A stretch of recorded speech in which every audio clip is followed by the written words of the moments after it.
Hola amigos de Diario El Salvador, estamos aquí, bueno, tenemos una invitada especial hoy en nuestra redacción, tenemos a Lina, ella es una Bitcoiner alemana, quien ha decidido moverse a El Salvador y comenzar a vivir acá, así que nos va a comentar un poco su experiencia. Welcome Lina, thank you for being here. So, first, tell us a little bit about you and your company and bueno, your product and your projects, the Little Hodler, right? Tell us, what is the Little Hodler? Sure, yeah, I'm Lina. I'm German, I think you said that. And yeah, I'm the creator of the Little Hodler. So I make comics about Bitcoin. I started doing that 2020, oh my god, almost 4 years ago. Wow. So I started doing that then. I was doing just little comics to convey Bitcoin concepts that are very technical sometimes, very complicated, and at the time there wasn't much of that kind of content out there that would simplify these things. So I made them simple and more importantly wholesome. So wow. I like making things approachable and cute, and that was a niche that I found that worked really well. I didn't expect it. It was just I created this content the way that I thought I would like to see it, and then it became very popular. So then I started making more and more comics, and then later I started turning my little characters into plushies. So now people, those are probably the two things that people know my brand for, is the comics and the plushies. Yeah. So that's what I do, yeah. So, since we chatted last year, a lot of things happened. You moved to El Salvador. I did. So I think I announced it to you too when we were talking. I was like, I'm looking into it, and I did. Yeah. So you also wrote an article in Bitcoin Magazine. So you said that decision you made is not just for the Bitcoin law. So what made you want to go in for it? Yeah. So I came here primarily because I knew about El Salvador in a wider sense because of Bitcoin. So it was like the portal into the country for me. Because it's very interesting for us in the Bitcoin space that it's more than interesting. It's very epic for us that a country would adopt Bitcoin as legal tender, because it's a kind of a game theory thing where it is very logical for a nation state to use Bitcoin. So that's how I came here, just out of curiosity to see what it's like and to see the country, because I travel a lot anyway. I've been traveling for 10 years, and I'd never been to this part of the world. So I came here, and I saw a country that's completely different from anything I've seen before. Then when I go back to Europe or to other parts of the world and I tell people, look, something's different over there, they're like, yeah, sure, whatever. Like, you just say that because you're a Bitcoiner. Like, no. Things are very different here, and it starts in the vibe that you get here. It starts in the optimism you feel here. Obviously, it's a beautiful country. It has amazing landscapes, beautiful lakes, volcanoes everywhere. You get to the beach super quickly. You got everything, right? Food is amazing. Weather is great. Even when it rains, it's great. So it's objectively really beautiful, but it's the aura, it's the energy that's different here. It's because when you look across your country borders, you look at Europe, or you even look at Latin America, you look at the US, there's a tendency, right? People would say, look, 10 years ago things were better.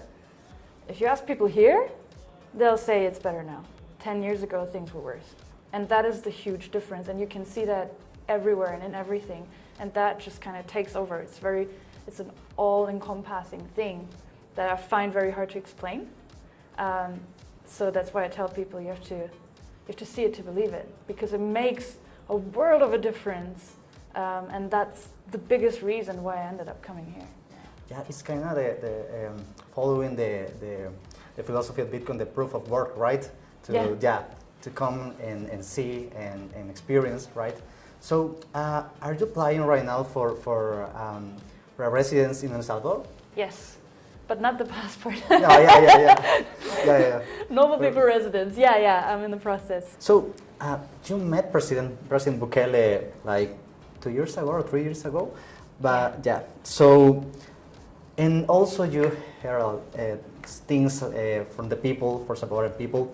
So with this, what are your impressions? What are your impressions about him, about the president? What do you think about him? Yeah, I think I said that in my article. Right? I said he seems way too human to be a politician, which says a lot about politics, unfortunately. So my impression from the very beginning was that he's, first of all, extremely smart, and extremely rational thinker, and uses common sense, which you don't see in politics. There's a lot of things that he does that seem atypical of politicians, which is part of the reason why when you see the coverage from overseas in El Salvador, they like to paint him as this guy who's abusing social media and abusing his understanding of the world today versus 60 years ago to his advantage, which is just, I don't know, to me that's logical, but in today's politics apparently it's not, right? Yeah. So when, like, the conversations that we've had, I saw very strongly that he has a vision for his country, and that he wants to push for that vision, and that he has he knows how to get there, and he knows he's very aware of the responsibilities that he has, and what he's faced with is constantly, I mean, we all are, right? We're constantly, with the things we do, we're weighing options, except the stakes are much lower for us. For him, it's an entire country that he had to reform, and he continues to reform. So he's very aware of the stakes and the things that are at play here. And when I say he's very rational and using common sense, he doesn't go out to the people and promises them the world and, like, the stars and the moon and everything's rainbows and butterflies. No, he's very clear with communicating that things, you know, that sometimes the path is not easy, that sometimes it takes time, it takes discipline, and it takes certain processes. Right. But there's a transparency there that throws people off, because politics, not transparent, Yeah. but he is, so it confuses people. But I think it's needed, and I'd like to see more of it, and I hope that he can kind of reshape this image that has become so typical of our politicians, which you kind of see because people are starting to look at him and go, oh, well, what he's doing is working, so we should copy that, right? And the people are going, oh, we should clone our own Bukele. So it is working, and it is working because he's real. It's so simple, actually, but not. Right. And what did you hear about the people? What did the people say to you about him, or the President Bukele? That changes drastically when I leave the country. So within El Salvador, right, it is completely different from what you hear outside of El Salvador, which is why I always say you can read the news, you can watch TV, and you can see what people say online. But at least also look at what Salvadoran people say, because, I mean, if an opinion matters, it is your opinion, right? Because you choose to put that person in office, you choose your government. It is not CNN over in the US or BBC over in the UK, because it's completely different. So I'm from Germany. Europe is very skeptical. There's a shift. And the shift started in Latin America. It went to the US. The US is way more open lately, way less critical, and way more receptive to Bukele's approach than they used to be. Europe? So, I mean, I don't know what, well, I have suspicions, right? But there is such an agenda there. There's such a narrative that is being pushed, that has been pushed for 5 years now. You look back at 5 years of presidency, you look at the things that have been achieved in this country. Then you look at the news coverage, you look at the election results, like 85-87% in favor of his government. And then you go look at BBC or at some German media outlet, and they go, yeah, he's a controversial and possibly a dictator. Like, how can you still push that after a democratic election? After an election that Europe too said was legit. So you cannot have it both ways, right? But the coverage is, it's, I don't know, I think in part it's become this thing for many journalists to go, I have to be on my high horse and like do the whole judgment stuff, and it's become second nature, unfortunately. But it reflects on the public opinion. Even though trust in media is fading, if you get bombarded with it all the time, it was the same for me too. If where I live, all the time I hear authoritarian, I hear dictator, I hear all these critical words, it's gonna do something to me subconsciously. Even if I don't want to, it just kind of sticks with you. That's what's happening in Europe. So it's very good to step outside of that bubble. Most people can't do it, right? You can't just like, oh, let's go to El Salvador, it's very far. Which is unfortunate. Twitter helps a little. Social media helps a little because it dilutes that narrative. But it takes time, and it helps that the real opinion is slowly coming through, and you cannot deny the receipts. Right? So at the beginning, it was easier to paint him that way. Now, when you do, you kind of make a fool of yourself, because you look at a country that went through a crazy transformation that has not been equaled anywhere, right? So now it makes it look kind of silly if you just say that and you don't back it up. That's what's happening. Yeah. I don't know how much longer, right? It loses its power over the people. Yeah. But we have a transformation here, and no one can deny it. So yeah, great. So as a Bitcoiner, what do you think about Bitcoin adoption in El Salvador? You wrote in the article about a lot of things about it. So would you share it with us, with El Salvador here? What do you think about the Bitcoin adoption, and what is going on in the country? What did you see? Right.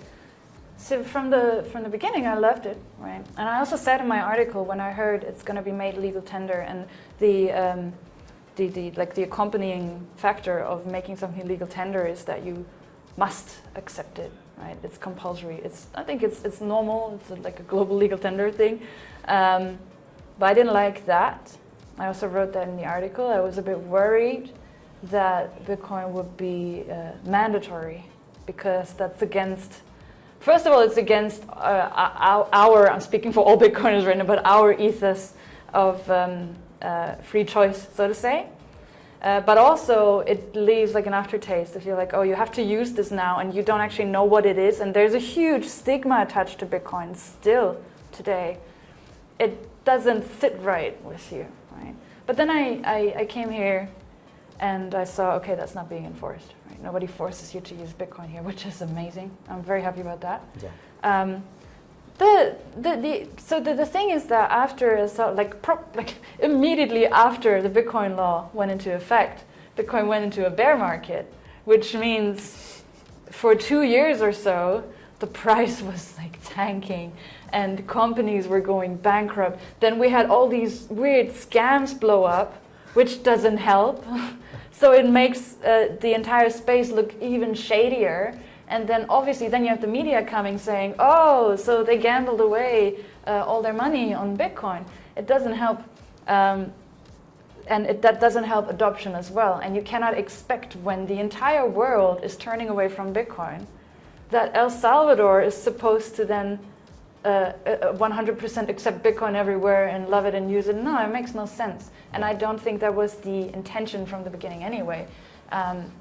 The effect of adopting Bitcoin it's manifold, but more than anything, it put El Salvador on the map, and it made El Salvador a first mover. So El Salvador is the first country to adopt Bitcoin. It will always be. There's going to be others. El Salvador is always going to be the first. That's an extremely, if you look at it on a historical scale, it's going to be extremely epic title. And that gave attention, PR. It brought a lot of Bitcoiners like me here, for better or for worse, right? And it brought investment, it helped with the tourism, and it also helps sort of with the reputation building. It shows that El Salvador is forward thinking and modern. What you have to deal with is, again, the stigma that's attached to Bitcoin. You don't just get rid of that, and that takes time. And now what I think is happening is that because Bitcoin's recovering, right, and people are sort of expecting it to go well the next couple of years, international interest is going to return, and the same is probably going to happen in El Salvador. The difference between El Salvador and the rest of the world is that here you have it. It's here. It's available, and it is legal tender, which puts you way ahead of everybody else. And again, the reputational part as well, right? So right now, I mean, I would be happy to spend Bitcoin on a lot of things. Realistically speaking, it doesn't happen that often. But I don't think that is the key point of it either. Because again, as I said, if you don't expect somebody in the US to spend Bitcoin all the time, why would you expect somebody in El Salvador to do it all the time? It's not the best payment method because it fluctuates, because you need time to understand how to use it. Once you do it, it's super easy. It's easier to use than banks. Yeah. But to get there, it takes some time. Yeah. So I love to see the direction things are taking, the projects that are coming up here, and I love to see companies coming here. It's like it's a give and take of sorts, because for one, Bitcoin companies are like, yeah, I'm going to go to Bitcoin country, so that's good for Bitcoin country, which is El Salvador, and also for Bitcoin companies, it's like I like to go somewhere where I'm not worried that there's going to be like the regulatory hammer like 2 years from now that's going to make me obsolete. So it's a win-win, but it's on a long time frame. Right. And the fact that your government understands that is very unusual, because governments don't tend to have long time horizons or low time preference, which means you do something now and it takes a long time to reap the rewards. That is fundamentally against modern politics, because politicians want quick, presentable rewards to get themselves votes and to be popular, and then later they deal with the next regime deals with the consequences. It's very unusual to see this, and yeah, I love that. Thank you, Lina. Thank you for being here. This was a great chat. Thank you.